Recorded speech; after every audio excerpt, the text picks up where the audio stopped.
કે એવા કયા કયા લક્ષણો છે વૃદ્ધોમાં જે દેખાય છે જે લોકો એને બીમારી સમજે છે પણ એ પ્રાકૃતિક છે?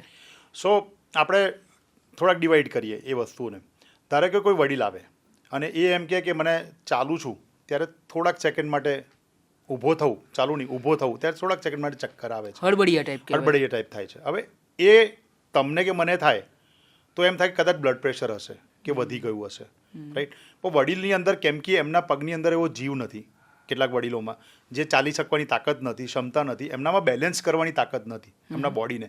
ગ્રેવિટી, ગુરુત્વાકર્ષણની જે વાત કરીએ, એ જ્યારે ઊભા થાય ત્યારે ગુરુત્વાકર્ષણ એમનો બરોબર ના હોય તો થોડીક સેકન્ડ માટે હળબડી શકે. બરાબર.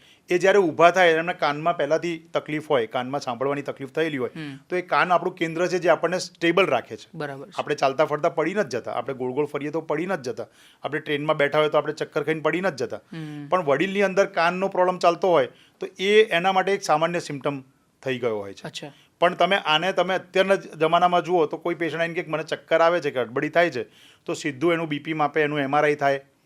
તો વડીલોમાં તમારે આ હિસ્ટ્રી લેવી પડે, એમાં એક્ઝામિન કરવું પડે, ફિઝિકલ એક્ઝામિનેશન જેને કહીએ, જેમાં whether there is a chance of fall or not, કે પેશન્ટ પડી શકે કે ના પડી શકે, એના કાન કેવા છે, એને સાંભળવાની તાકાત કેવી છે, એની આંખ કેવી છે, એના પગની અંદર ચેતાતંતુઓ કેવા છે, એ થઈ શકે. તો જે સામાન્ય સિમ્ટમ્સ લાગતા હોય એ હોઈ શકે કે વડીલમાં એ બીમારીનું લક્ષણ જ ના હોય. બરાબર. એ એના વૃદ્ધ થવાના કારણે, એમના આટલું જીવન જીવવાના કારણે, ઘસારાના કારણે આ તકલીફો આવી હોય. બરાબર છે.